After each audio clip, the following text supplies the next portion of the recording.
So hello दोस्तों, कैसे हैं आप लोग। आज हम हिस्ट्री का chapter number 4 thinkers believes and buildings पढ़ने चलेंगे। आइए इसको हम स्टार्ट करते हैं। देखिए, इसमें हमारा पहला टॉपिक इसमें हमारा ये है अ ग्लिम्स ऑफ सांची। आइए इसको हम समझते हैं। देखिए, जो हमारा 19वीं सेंचुरी के अंदर जो हमारे यूरोपियन थे वो हमारे बहुत इंटरेस्टेड थे। जो हमारा ग्लिम्स था सांची के अंदर, जो हमारा बेसिकली सूपा था। सूपा की फ़ोटो आपको आपकी स्क्रीन पे दिख रही होगी, जो हमारी कर्व शेप में होती है।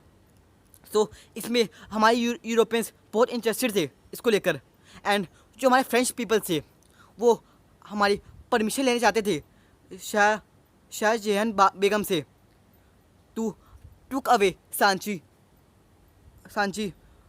to took away I mean to say that they want to take permission from Shah Jahan Begum, जो हमें सांची ईस्टर्न गेटवे को अपना डिस्प्ले करना चाहते थे अपने म्यूज़ियम के अंदर, जो उनका बेसिकली फ्रांस में है। एंड थर्ड पॉइंट इसमें हमारा ये है कि जो हमारे कुछ इंग्लिश पीपल थे वो भी चाहते थे कि वो ये चीज़ अपने म्यूज़ियम में जाकर रखे for attraction of the museum.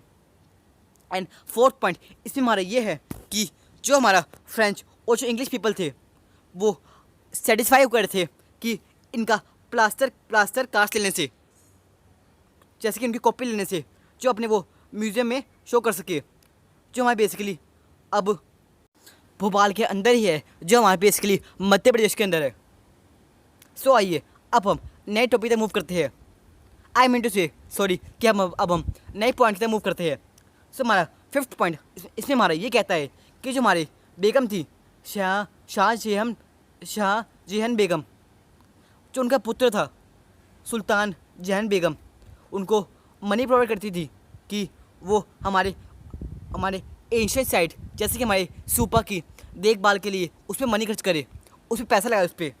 And six point इसमें हमारा ये है कि जो हमारे जॉन मार्शल थे उन्होंने एक बहुत ही इम्पोर्टेंट बुक डेडिकेट की उन सांची के ऊपर टू सुल्तान जहान बेगम, जो हमारी फंड करती थी इन पब्लिकेशंस के बुक को to make their book on सुपा।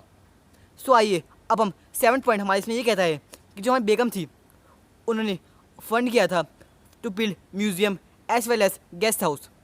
आइए अब हम नए टॉपिक तक मूव करते हैं। हमारे नए टॉपिक का इसमें हमारा नाम है द वैदिक ट्रेडिशंस, जो हमारा है वैदिक सेक्रीफाइसेस कि वैदिक में क्या क्या सेक्रीफाइसेस होते थे। जैसे कि हमने इससे पहले वाले चैप्टर में समझा था कि इसमें हमारे बेसिकली हमारे चार थे, हमारे ब्राह्मण्स, क्षत्रिय, वैश्यस एंड शूद्रास। तो इसमें जो हमारी फर्स्ट 3 क्लास थी वो तो बहुत अमीर थी, एंड जो हमारी लास्ट क्लास थी शूद्रा, उनको काफ़ी सफ़र करना पड़ता था। जो इसमें हम देखते हैं इसमें क्या है, जो इसमें हमारा ये है कि जो हमारे यज्ञ करवाए जाते थे, जो हमारे वैदिक सेक्रीफाइसेस जो हमारे यज्ञ करवाए जाते थे। तो आइए इसको समझते हैं। जो हमारा बेसिकली जो हमारा ऋग्वेद था, जो हमारा कंपाइल हुआ था बिटवीन 1500 एंड 1000 BCE के अंदर, उसमें बहुत सारी पोएम्स बनी थी, कहानियाँ बनी थी, कविताएँ बनी थी, जो वैरायटी ऑफ भगवान को पूजा करती थी, जैसे कि हमारे अग्नि देवता, इंद्र देवता एंड सोम देवता। सेकंड पॉइंट इसमें हमारा ये कहता है कि जो हमारे काफ़ी जो कहानियाँ थी, जो हमारी कविता थी, उसको गाया जाता था, उसकी कीर्तन किया जाता था जब यज्ञ करवाए जाते थे। एंड काफ़ी लोग अपनी प्रे करते थे अपनी ज़मीन की फसल के लिए, अपने बच्चों के लिए, अपनी अच्छी सेहत के लिए, अपनी लंबी जीवन के लिए, ऐसे लोग दुआएं मांगते थे। थर्ड पॉइंट इसमें हमारा ये कहता है कि जो हमारे शुरुआत में जो हमारे सेक्रीफाइसेस दिए जाते थे एज वेदा की फॉर्म में, वो पहले हमारे ग्रुप में करवाए जाते थे, लेकिन कुछ टाइम बाद ये जो हमारे वेदा से जो हमारे वेद करवाए जाते थे वो हमारे फैमिली के हेड से करवाए जाते थे। For the well being of the domestic unit, कि घर गृहस्थी इनकी सही से चले, इसलिए करवाए जाते थे वेद। इसको चलिए अब हम नए टॉपिक पर मूव करते हैं। अगेन आई मीन टू से हम नेक्स्ट पॉइंट की तरफ मूव करते हैं। जैसे कि हमारे कुछ इम्पोर्टेंट जो हमारे यज्ञ करवाए जाते थे वो थे हमारे राजा सूया एंड अश्वमेधा, जो हमारे बेसिकली चीफ्स या फिर किंग के द्वारा किए जाते थे। वो हमारे ब्राह्मण करवाते थे, वो उनके वो रिचुअल्स, उनके जो वेद करवाए जाते थे। जैसे कि आपको मैं बताता हूँ कि जो हमारे अश्ववेदा, जो हमारे वेद थे, ये हमारे बेसिकली चीफ्स या फिर किंग्स के द्वारा किए जाते थे। इसमें ये होता था कि हमारे यज्ञ करवाते वक्त, यज्ञ करवाने के बाद इसमें जो हमारे राजा का जो भी घोड़ा होगा उसको हम खुला छोड़ देंगे, एंड जितना वो ट्रैवल करेगा, जितना वो भागेगा, जितना जहाँ जहाँ वो जाएगा, उस सारी ज़मीन उस राजा की हो जाएगी। सो अगर कोई उस राजा को रोकने की कोशिश करता है, आई मीन टू से सॉरी, कोई उस घोड़े को रोकने की कोशिश करता है, सो उसका मतलब ये होता है कि वो राजा से युद्ध मांगता है, लड़ना चाहता है। सो ये था हमारा। तो चलिए अब हम नेक्स्ट टॉपिक की तरफ मूव करते हैं। सो हमारा नेक्स्ट टॉपिक का हमारा नाम ये है कि new questions in the early period. तो आइए इसको समझते हैं। देखिए इसमें हमारा मतलब ये है कि जो हमारे पहले वाले ज़माने में क्या क्या क्वेश्चन अराइज होते थे।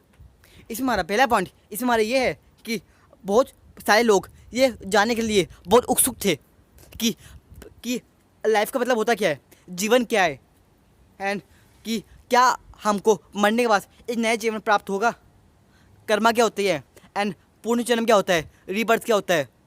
इन लोगों को लेकर काफ़ी उनकी इंटरेस्ट था। सेकंड पॉइंट इसमें हमारा ये है कि जैसे कुछ इशू बहुत ही डिबेट में रहते थे, जैसे कि उनकी थिंकर्स की जो बिलीव होती थी, उनके एक्सपीरियंस को लेकर, उनकी जो एक्सपर्ट्स होते थे उनकी नॉलेज को बहुत ध्यान में रखकर ये बात होती थी। सो चलिए अब हम नेक्स्ट टॉपिक में मूव करते हैं। नेक्स्ट टॉपिक का हमारा नाम है डिबेट्स एंड डिस्कशन। सो आइए इसको समझते हैं। तो डिबेट्स एंड डिस्कशन उस वक्त क्या क्या होती थी। सो आइए देखते हैं।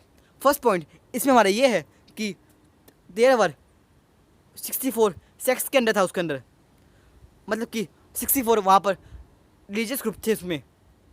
उसको हम कह सकते हैं स्कूल ऑफ थॉट, कि वहाँ पर लाइव डिस्कशन होती थी एंड वहाँ पर डिबेट्स की जाती थी बिटवीन द टीचर्स, कि उनकी सोच को लेकर, उनके ज्ञान को लेकर।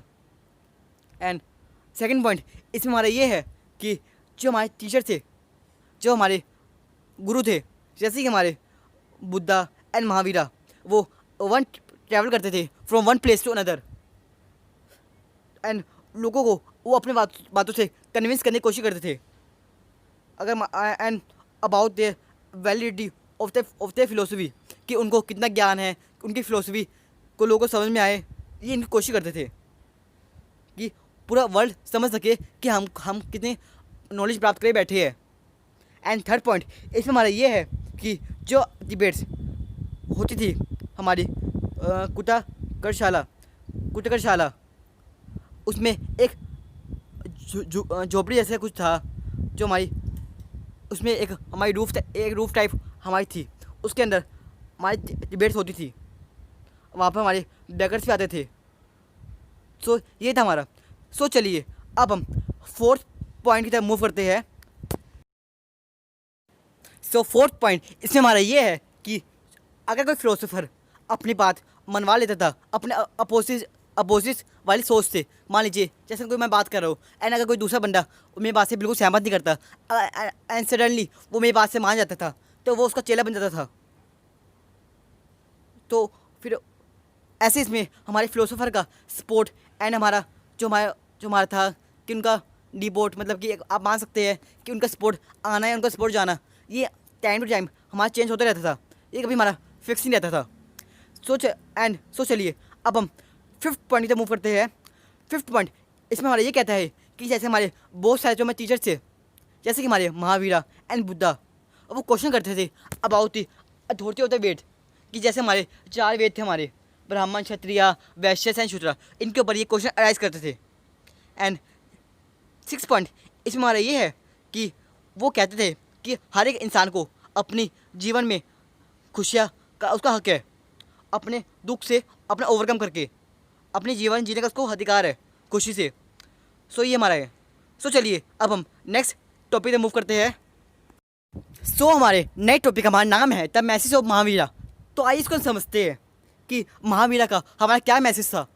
सो इसमें हमारा फर्स्ट पॉइंट इसमें हमारा ये कहता है कि जो हमारे बहुत इंपॉर्टेंट जो हमारा मैसेज है, आइडिया है हमारे जैनिज्म के अंदर, वो हमारा ये है कि पूरा पूरा हमारा पूरा पृथ्वी पृथ्वी की हर एक चीज़ हमारी एनिमल है।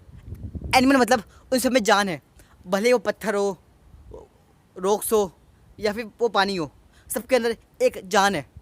सो सेकंड पॉइंट इसमें हमारा ये कहता है कि कभी भी हमको कभी इंजरी नहीं देनी चाहिए कि कभी भी किसी भी ह्यूमंस को, एनिमल्स को, प्लांट्स को या फिर इंसेक्ट को। थर्ड पॉइंट इसमें हमारा ये कहता है कि जो हमारा प्रिंसिपल है अहिंसा का, वो जैनिज्म के अंदर उसने पूरा इन्फ्लुएंस करा है पूरे इंडिया को बाय देयर आप कह सकते हो उसको कि बाय देयर मैसेज कि हमें अहिंसा नहीं करनी चाहिए, हमें सबके साथ प्यार से रहना चाहिए, हमें किसी को भी इंजरी नहीं प्रोवाइड करनी चाहिए। सो फोर्थ पॉइंट इसमें हमारा ये है कि according to the Jain teachings, कि जैन की पढ़ाई के हिसाब से जो हमारा बर्थ होता है, जो हमारा जन्म होता है एंड जो हमारा रीबर्थ होता है, ये सब हमारे कर्मा के ऊपर है। अगर आपने कर्म अच्छा करे है तो आपका रीबर्थ भी आपका होगा। सो ये सब हमारे जैनिज्म के अंदर मैसेज है। सो चलिए अब हम नेक्स्ट पॉइंट से मूव करते हैं। सो नेक्स्ट पॉइंट इसमें हमारा ये कहता है कि एसिज्म एंड पेनेंस, ये हमारी दो एक चीज़ है जो हमको मिलती है कर्मा से मुक्त होने का। मान लीजिए आपने कोई बुरे कर्म करे हो, सो आप संन्यास लेके या फिर आप उसको तपस्या करके आप उसको वापस से आप उसको मतलब कि संभाल सकते हो उसको। सो सिक्स पॉइंट इसमें हमारा ये है कि अपनी पूरी पृथ्वी को अपने बारे में बताकर, अपने बारे में इनाउंस करके पूरे वर्ल्ड को आप कर सकते हो। एंड जैसे कि आपको आपकी स्क्रीन पे एक फ़ोटो दिख रही होगी महावीरा की, जो हमारी बेसिकली त्रिखंडा के अंदर पाई गई है फ्रॉम 3 सेंचुरी BC ऑनवर्ड्स की वो फ़ोटो है। सो चलिए अब हम नेक्स्ट टॉपिक पे मूव करते हैं। सो हमारे नेक्स्ट टॉपिक का हमारा नाम है रूल्स फॉर जैन मोंक्स। तो आइए इसको समझते हैं, जिसमें हमारा ये है कि आपको जैन मोंक्स एंड जो हमारी नन्स होती है, जो मतलब कि मोंक्स का मतलब होता है हमारा मेल एंड नन का मतलब होता है हमारे फीमेल्स, वो हमारे 5 हमारी जो चीज़ें होती है उनको फॉलो करना पड़ता है। पहले हमारा ये है कि उनको कभी किसी का खून नहीं करना, उनको किसी मार पिटाई में उनको कोई इंटरेस्ट नहीं होना चाहिए। एंड सेकंड हमारा वो है कि वो कभी चोरी ना करे, वो कभी किसी से झूठ ना बोले, वो हमारे हमेशा ब्रह्मचारी रहे एंड वो हमारा इस प्रॉपर्टी वगैरह से दूर रहे थोड़ा सा, कि उनको कोई इंटरेस्ट नहीं होना चाहिए अपनी प्रॉपर्टी को लेकर, धन दौलत को लेकर, कि जहाँ धन दौलत आती है वहाँ इंसान तो लालची हो जाता है। सो चलिए अब हम आगे मूव करते हैं। सो हमारे नए टॉपिक का हमारा नाम है द स्प्रेड ऑफ जैनिज्म। तो इसको हम समझते हैं। सो इसमें हमारा फर्स्ट पॉइंट इसमें हमारा ये कहता है कि जो हमारी टीचिंग्स थी महावीरा की, वो पूरे रिकॉर्ड की गई थी 22 फॉलोअर्स, जो उनके चेले वगैरह थे उनके द्वारा वो पूरी उनकी टीचिंग्स रिकॉर्ड की जाती थी। एंड वो हमारी अक्सर एक कहानी के फॉर्म में होती थी, एक ऐसी इंटरेस्टिंग स्टोरी की फॉर्म में होती थी जिनको सुन के मज़ा आ जाता था। एंड सेकंड पॉइंट इसमें हमारा ये कहता है कि जो हमारे जैन स्कॉलर्स थे वो हमारे वैरायटी ऑफ लैंग्वेज के अंदर, जैसे कि हमारे प्राकृत, संस्कृत एंड तमिल के अंदर उसको वो कन्वर्ट करते थे जो वो बोलते थे। एंड जो उनकी जैनिज्म की उनकी जो थ्योरी थी। एंड जो हमारा थर्ड पॉइंट इसमें हमारा ये कहता है कि बहुत सारी सेंचुरीज के में जो उनकी मैन्युस्क्रिप्ट थी, जो उनकी दवाई लिखी गई थी, वो बहुत प्यार से, बहुत ही देखभाल से उनकी लाइब्रेरी के अंदर रखी जाती थी, जो हमारी बेसिकली एक टेम्पल्स की जो हमारी लाइब्रेरी थी, कि उनको कोई नुकसान ना पहुँचे। एंड फोर्थ पॉइंट इसमें हमारा ये कहता है कि जो हमारी ग्रेजुअली जो हमारी जैनिज्म था वो हमारी इंडिया के काफ़ी पार्ट्स के अंदर स्प्रेड हो गया, जैसे कि हमारा महाराष्ट्र, कर्नाटका एंड तमिलनाडु।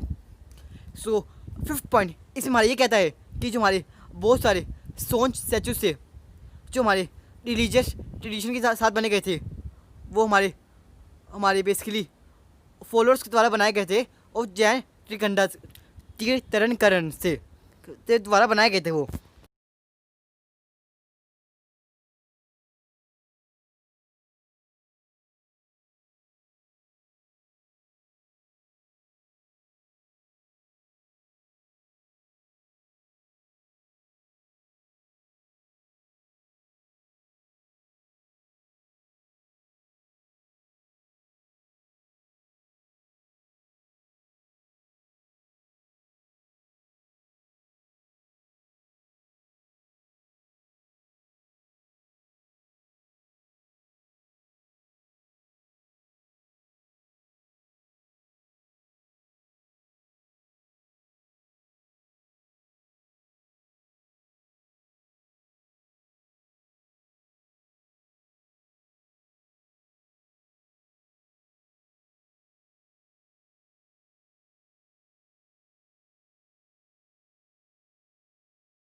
सो आइए अब हम नेक्स्ट टॉपिक तो देखते हैं। सो हमारा नेक्स्ट टॉपिक हमारा नाम है द लाइफ ऑफ महावीरा।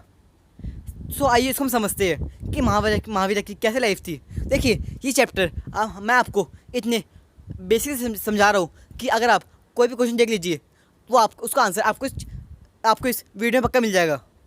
सो ये कोई क्रैश कोर्स नहीं है कि आपको 10 मिनट के अंदर 15 मिनट के अंदर आपको पूरा चैप्टर समझा दिया जाएगा। ये आपको ये है कि आपको कंसेप्ट अच्छे क्लियर होना चाहिए। सो आइए हम इसको हम समझते हैं कि हमारे महावीरा की हमारी लाइफ क्या थी। सिर्फ हमारा ये है कि जो हमारा महावीरा था वो हमारा पैदा हुआ था कुंडग्राम से।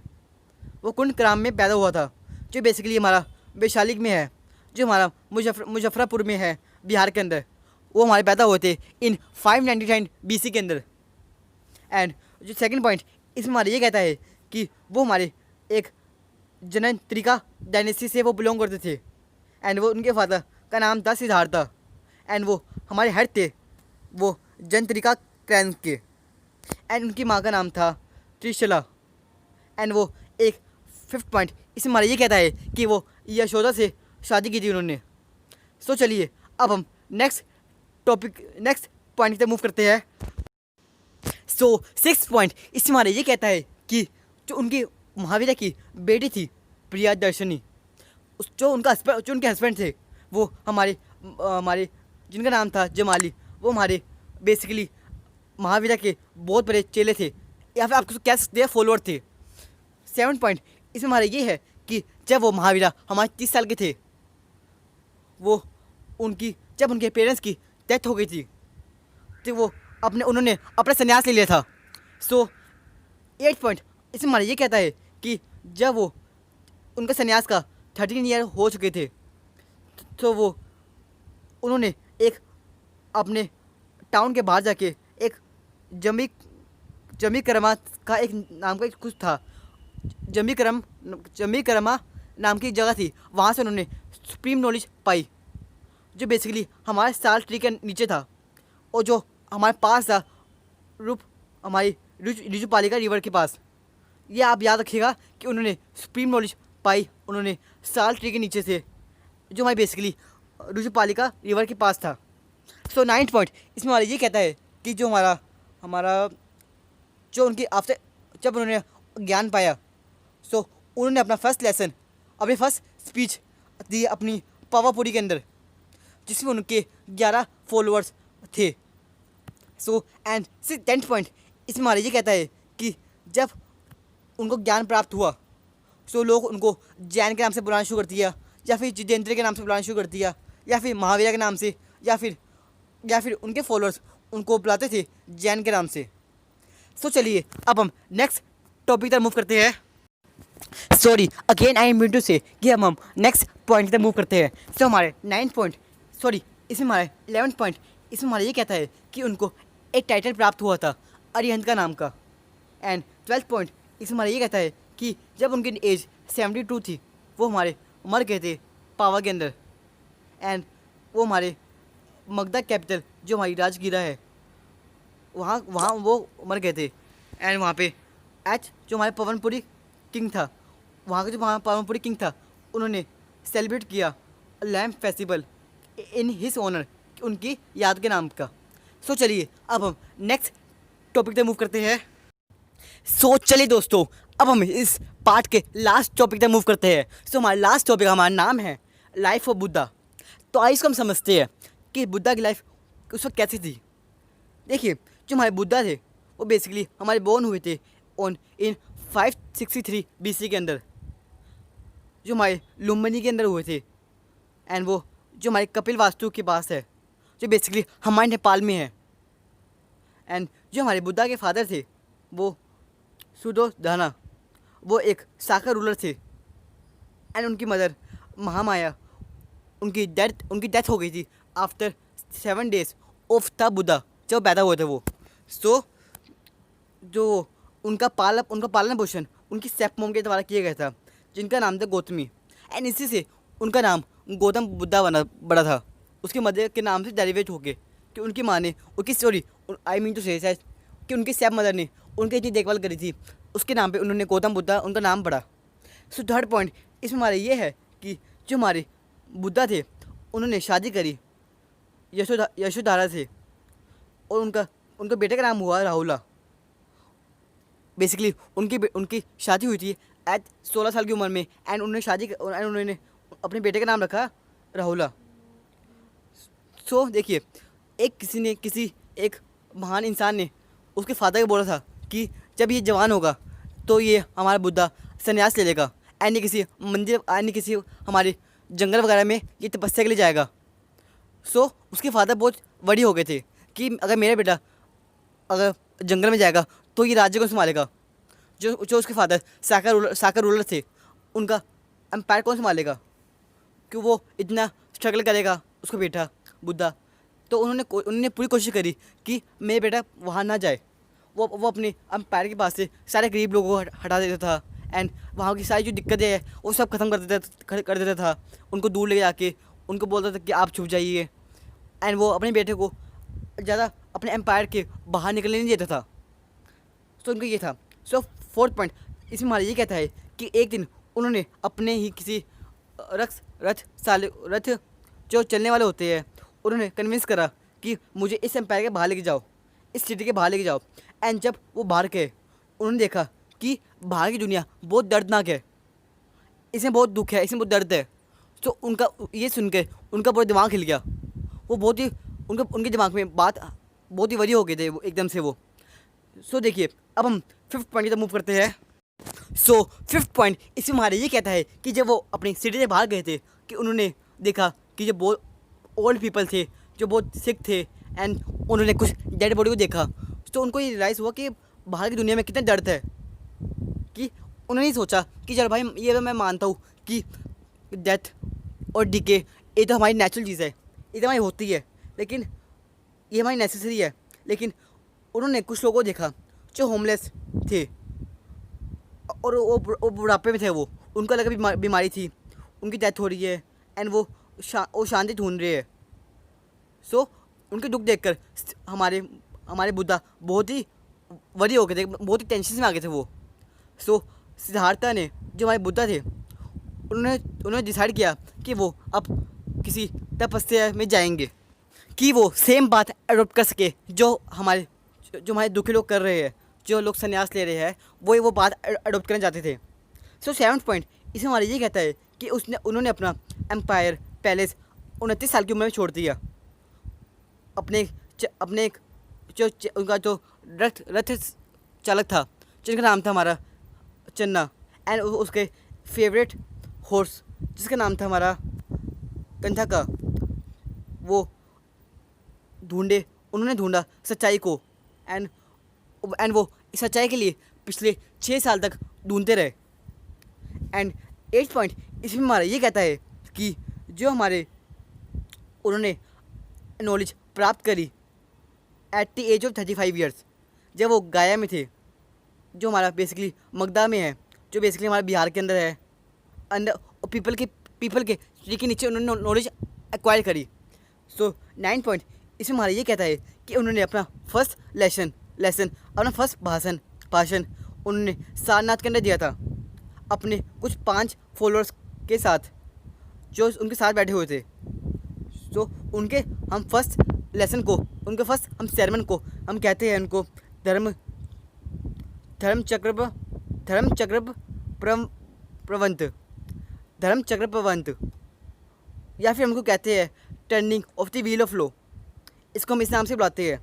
सो हमारे बुद्धा की डेथ हो गई थी at the age of 80 years in 483 BC के अंदर, जो हमारे कुशीनगर में थी इन यूपी के अंदर।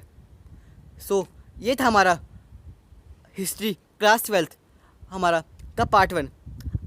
देखिए दोस्तों, ये जो हमारा कोर्स है, ये हमारा कोई क्रैश कोर्स नहीं है कि आपको मैं 10 मिनट के अंदर या 15 मिनट के अंदर आपको मैं एक छोटी कहानी बता दूं जिससे आप पेपर में कन्फ्यूज़ होए। ये हमारा कोर्स बेसिकली उन बच्चों के लिए जिनके पास सोर्स ऑफ ट्यूशन्स नहीं है, भले उनका कोई भी रीज़न हो, तो उनके लिए हम हमेशा अवेलेबल है। आप अपनी कोई भी क्वेरी पूछ सकते हैं हमसे, अपने कमेंट्स बॉक्स के अंदर आप लिख सकते हैं अपनी क्वेरी, उसका आंसर आपको जरूर मिलेगा। सो ये हमारा हिस्ट्री का क्लास 12 चैप्टर 4 का फर्स्ट पार्ट है। सो सेकंड पार्ट आपके डिस्क्रिप्शन में आपको मिल जाएगा। सो अगर आपको पसंद आया हो तो आप लाइक कीजिए, सब्सक्राइब कीजिए एंड अपनी कोई भी क्वेरी हमारे कमेंट्स बॉक्स में जरूर लिखिए। जय हिंद।